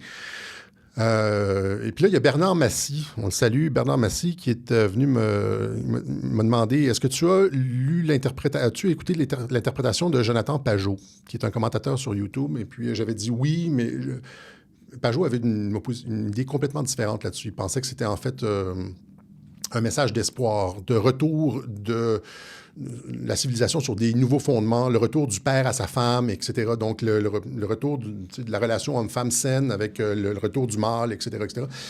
Et donc, là, j'avais dit, j'avais pas écouté, j'avais fait preuve de, comment je pourrais dire, de biais cognitifs. J'avais tellement entendu que c'était mauvais que quand j'ai écouté 30 secondes de l'interprétation de Pajot, je me suis dit, il a reçu un cachet pour son affaire, lui, il vante le film. Et finalement, avec le message de Bernard, j'ai réécouté. Et puis, il y a aussi, au-delà de Pajot, il y a sur YouTube, About the Odyssey, The Truth About the Odyssey. Il y a d'autres personnes, il y en a 2, 3 autres commentateurs que j'ai vus avoir une position complètement différente sur l'Odyssée. Et puis, je vais aller plus loin qu'eux un petit peu. Là. Je vais rajouter une couche, mon petit grain de sel de Radio-Québec. The hidden meaning behind Nolan's Odyssey, le message caché dans l'Odyssée de Nolan. La version officielle, c'est que la version partagée par à peu près tout le monde, tous les commentateurs, c'est que Nolan a plié face à Hollywood, puis pour avoir un Oscar, a mis a dévié, galvaudé l'Odyssée d'Homère. Or, je pense que c'est... Je vais faire un mea culpa et je vais changer ma veste de côté. Et je pense en fait que Christopher Nolan, qui est normalement un réalisateur génial, c'est un génie. Si vous avez vu Inception, là, Origine en français avec Leonardo DiCaprio et Ellen Page à l'époque, c'est du génie. Là. C'est comme... qui aurait pu penser à ça? Cette façon de faire, et puis la façon dont il a... Donc, Tenet aussi, un autre film qui est génial, qui est difficile à comprendre. Il faut le regarder 3 fois pour comprendre Tenet, là, avec le fils de Denzel Washington. C'est pas tout le monde qui comprend. Et donc, il dit, comment ça se fait que quelqu'un qui est aussi brillant, un réalisateur aussi brillant, qui fait des films qui requièrent un très haut quotient intellectuel pour les comprendre, va finalement cracher sa carrière avec... Mais c'est plus que ça. Finalement, finalement, je suis sur la ligne... Je suis pas mal d'accord avec Jonathan Pajot. C'est-à-dire que pourquoi je vais terminer là-dessus, pourquoi Christopher Nolan a choisi des artistes de la diversité qui parlent un langage vernaculaire comme du new-yorkais, etc. Parce que son film, l'Odyssée, ce qu'il présente là, comme l'Odyssée, la civilisation à l'époque, c'est une parabole pour la société moderne. Alors là, c'est du 2e degré. C'est-à-dire qu'il faut comprendre. Là, on est dans la conception littéraire du monde. C'est-à-dire, on est dans le 2e degré. Là, on est dans la parabole. L'Odyssée de la diversité de Nolan, c'est une parabole pour la société moderne. Et tout le film est une parabole pour la société moderne. C'est-à-dire que l'idée, au final du film, c'est que des erreurs ont été commises, mais on peut retourner aux valeurs de base et refonder sur du bien. Ça, c'est la thèse de Jonathan Pajot. Le film lui-même, c'est la thèse aussi de Jonas Kilker. Le film, là, moi, j'ajoute ce niveau-là, c'est-à-dire que si tu comprends... donc, le film lui-même est une parabole pour la société moderne. Comment expliquer, là? Je commence à être fatigué.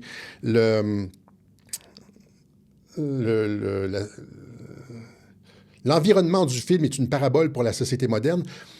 Le film lui-même est comme un cheval de Troie. C'est-à-dire que tu présentes un film et Nolan, c'est comme Odyssée. Vous comprenez? Donc, c'est comme une mise en abîme. C'est exactement comme Inception. Je m'explique très mal. J'espère que les gens vont coller leur intelligence sur mes mots défaillants. Inception, c'est ça. Hein? Origine, c'est comme une mise en abîme. C'est un rêve dans un rêve dans un rêve dans un rêve. Hein? Eh bien, c'est la même chose avec l'Odyssée, c'est-à-dire que c'est une mise en abîme. C'est-à-dire que Nolan utilise le cheval de Troie de son film qui représente la société moderne pour le faire passer de façon subtile, sans éveiller les soupçons, mais avoir un message, comme le dit Pajot, un message d'espoir, de refondement de la civilisation sur des valeurs traditionnelles, etc., etc. Ou plus sur des bonnes valeurs. Donc, je ne sais pas si vous... C'est un petit peu plus compliqué. C'est un petit peu plus... Je voulais juste dire que c'était un petit peu plus compliqué que ce que j'ai dit la dernière fois. Tout ce que j'ai dit sur la diversité et puis le fait qu'on se fait voler nos histoires, etc., c'est vrai. Mais dans le cas de Christopher Nolan, je pense que ce réalisateur-là est réellement brillant. En fait, si c'était ça ferait de lui un génie. Dans le genre Sun Tzu, là, Trump, l'art de la guerre. fausses chicanes et tout. C'est-à-dire, tu crées un film qui est très, très, très... qui est une parabole pour la société moderne, comme cheval de Troie pour véhiculer ton message de refondement de la société sur des valeurs intègres. Wow! Si c'est ça, ça se peut que ce soit pas ça, mais si c'est ça, chapeau Nolan, tu viens de rentrer dans le panthéon des réalisateurs les plus intelligents de l'histoire. Voilà, c'est ce qu'on avait pour vous aujourd'hui. On remercie ceux qui font des contributions à Radio-Québec. On n'est pas capable de survivre sans vous. C'est toujours très difficile l'été. On sollicite votre appui, nous donner ce micro pour adresser les problématiques, les questions que les gens ont, les interrogations et clarifier pas mal de choses dans l'époque dans laquelle on vit, parce que c'est compliqué, c'est pas clair, hein, c'est comme tu vois, même moi, je me suis trompé avec l'Odyssée, le film de Nolan, c'est toujours des fois, c'est plus subtil qu'on le pense, et on fait cet effort-là à Radio-Québec d'essayer de dépasser nos limitations, on fait le pari de l'intelligence et de notre public, hein, contrairement aux médias qui font toujours le pari de la stupidité des gens. Et donc, c'est compliqué, on se fait rentrer dedans et on sollicite votre soutien comme d'habitude. Vous savez comment faire. Il y a par Interact, par PayPal, il y a par carte, il y a comme par la poste. On remercie ceux qui le font. Ce ne sont pas des dons, ce sont des contributions volontaires ou des abonnements ou des contributions volontaires comme tous les autres médias comme Radio-Québec. OK? Voilà. Si on enlevait les médias alternatifs comme nous, bien, on serait pris avec les médias ordinaires et avec l'information des médias ordinaires. On serait nulle part. On serait nulle part. Ça serait déjà passé. La société aurait déjà été baphométisée. Finalement, ça aurait été une bonne chose parce que finalement, s'il n'y avait pas eu tous les médias alternatifs, Trump ne serait pas rentré en 2016 parce qu'il est rentré par Internet, là. Et Trump ne serait pas rentré en 2016. Merci. Des fois, je vois des dons qui passent, là. Merci, Benny Fight. Trump ne serait pas rentré en 2016 et on aurait pu éviter l'enfer sur Terre. Vous comprenez? Donc, c'est à cause des médias alternatifs, dans une perspective antichristique, là, c'est à cause des médias alternatifs comme Radio-Québec que Trump est capable de gagner et de faire advenir l'enfer sur Terre. Ou bien, ça c'est une perspective de crinquer, là, mais ou bien c'est le contraire, c'est-à-dire que c'est grâce à ça qu'on est capable de battre justement le système, qu'on arrive à une singularité où est-ce qu'on était censé être complètement détruit, perdre complètement le contrôle de notre planète, de notre civilisation. Et finalement, on est capable de retourner. C'est le thème de Heavy Pulp. Là. On est capable de retourner la situation à notre avantage et de repartir sur des nouvelles bases. Comme le dit le film de Christopher Nolan, c'est à cause des médias alternatifs et pas à cause des Black Pills. Voilà. Donc, merci à ceux qui nous propulsent. Sans les médias alternatifs, on serait nulle part. Merci à ceux qui font le saut. En plus de ça, c'est anonyme. Moi, je vois passer les noms. C'est anonyme. Vous le faites ça... Rendez ça disponible pour des centaines de milliers de personnes qui ne peuvent pas, veulent pas, ou ont oublié, ou ça sera la prochaine fois, etc. Merci à ceux qui le font. Voilà. Donc, voilà. Donc, on va vous laisser sur Heavy Pulp. Ça va être notre clip de outro. Encore une fois, si vous avez la possibilité, si vous avez comme quelque chose qui vous reste dans vos fonds de tiroir, pensez à Radio-Québec. Et puis, entre-temps, on vous donne rendez-vous la semaine prochaine pour une autre édition du Web Journal de Radio-Québec. Salut la gang!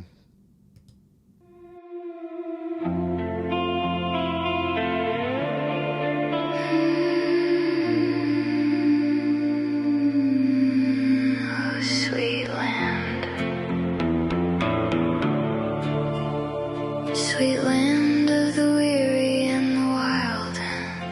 Oh, where are you, my sweet child?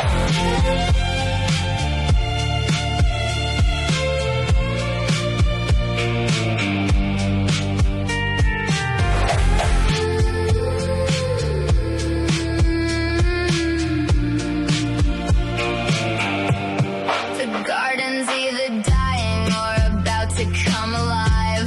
The river's either drying or it's deep enough to dive. Can't tell if it's the dusk or if it's breaking into dawn. Are we going on or are we going gone? Somebody said a storm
If you can hear this from the other side,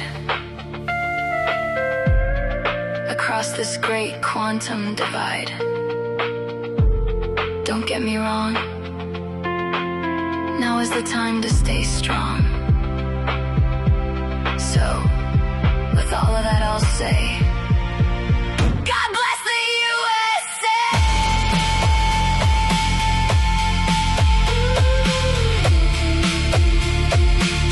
God bless the USA!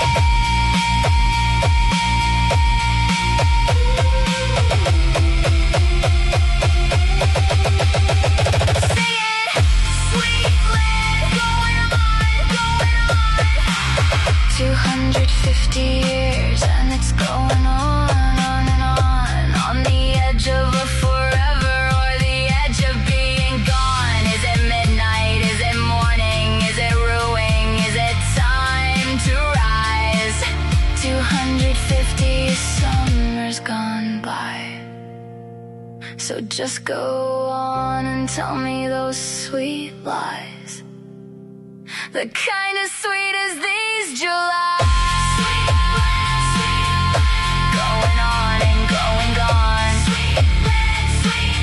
Lined up, light, higher.